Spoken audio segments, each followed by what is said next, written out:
आज अभी इस क्लास में पढ़ेंगे हम लोग impulse momentum theorem. Impulse momentum theorem, देखिए इम्पल्स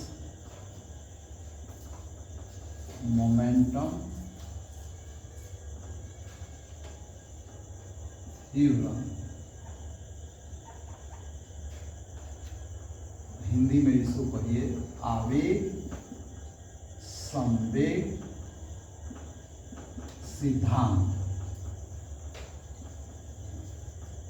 आवेग संवेग सिद्धांत, दरअसल ये टॉपिक भी आपको न्यूटन के दूसरे नियम से, Newton second law of motion से निकलता है।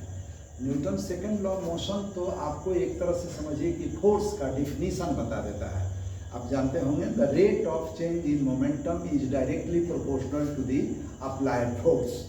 इसको आप dp by dt is equal to F पा सकते हैं। यही Newton second law of motion है और इसी से आवेग संवेग सिद्धांत निकल जाता है। ठीक है, आवेग संवेग सिद्धांत। तो कुल मिलाकर के आप ये देख सकते हैं कि न्यूटन के सेकंड लॉ के अनुसार मान लीजिए कि कोई ऑब्जेक्ट है एम मास की, यह भी वेग से चलना शुरू करती है और इस पर एक फोर्स लग गया। एक फोर्स यदि लगेगा तो इसमें निश्चित रूप से एक्सेलरेशन प्रोड्यूस होगा। एक्सेलरेशन मीन्स त्वरण उत्पन्न होगा और इसका वेग बढ़ जाएगा। तो इस इनिशियल वेलोसिटी है तो इसको u ही मान लीजिए। थोड़ी देर चलने के बाद इसी फोर्स के कारण इसके मास m है और इसका वेलोसिटी हो गया v। फाइनल वेलोसिटी को हम v लिखते हैं, इनिशियल वेलोसिटी को u लिखते हैं। एक मास इसका m है और मास यहाँ भी m ही है। एक फोर्स लगा तो t टाइम के बाद इसका वेलोसिटी v हो गया। अब न्यूटन सेकंड लॉ क्या कहता है? फ्रॉम न्यूटन्स सेकंड लॉ, मतलब न्यूटन के दूसरे गति नियम से। सेकंड लॉ ऑफ मोशन आप लिख सकते हैं। गति के दूसरे नियम से संवेग में परिवर्तन की दर लगाए गए बल के समानुपाती होता है, माने प्रोपोर्शनल होता है। प्रोपोर्शनल में कांस्टेंट के आप छोड़ दें तो एफ के बराबर हो जाता है। तो देखिए लास्ट में इसका मोमेंटम कितना हो गया? m into v. और शुरू में इसका कितना मोमेंटम था? mu। तो इसमें चेंज कितना हुआ? mv minus mu। और rate of change in momentum that is upon t। It is equal to the applied force. The rate of change in momentum is equal to force. तो इस हिसाब से आप mv minus mu is equal to F into t कहते हैं। अब mv minus mu का मतलब क्या हो गया? Change in momentum.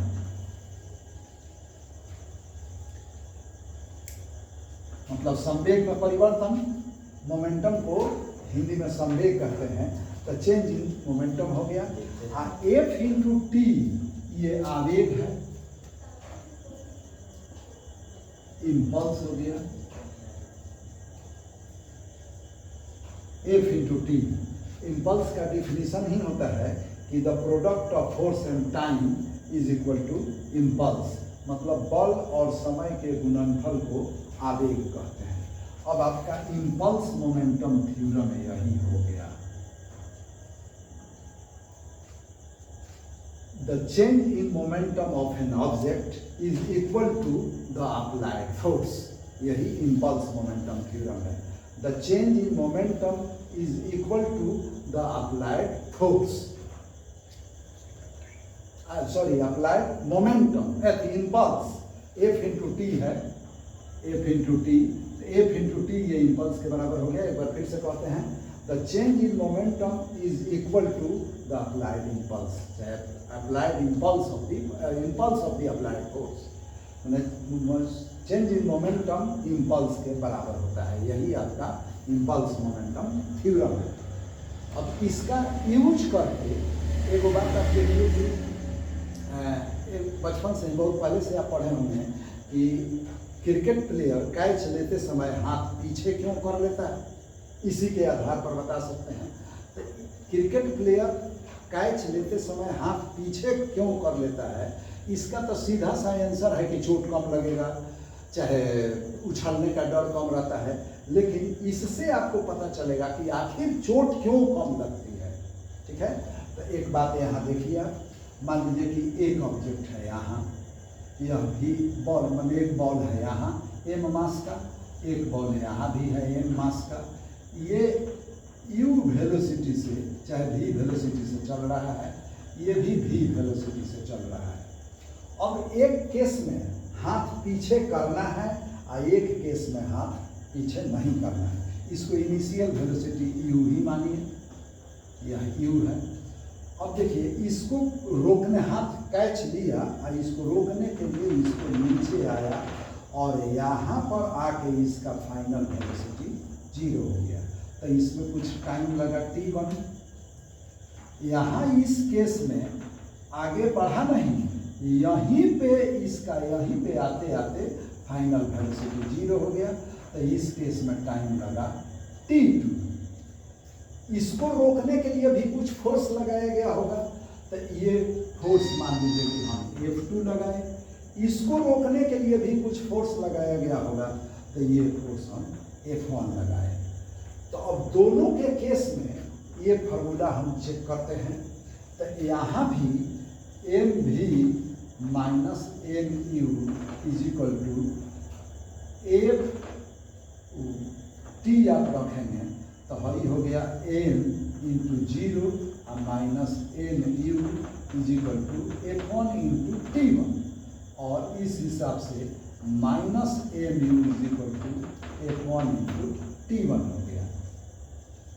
मतलब इस केस में जब हाथ को पीछे किया तब ये फार्मूला आ गया minus mu into F1 t1। यही बात इस केस में भी होगी।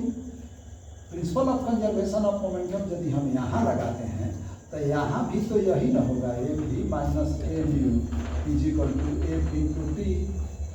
तो अब m इंटू 0 और minus m into u is equal to f2 into t2 हो गया।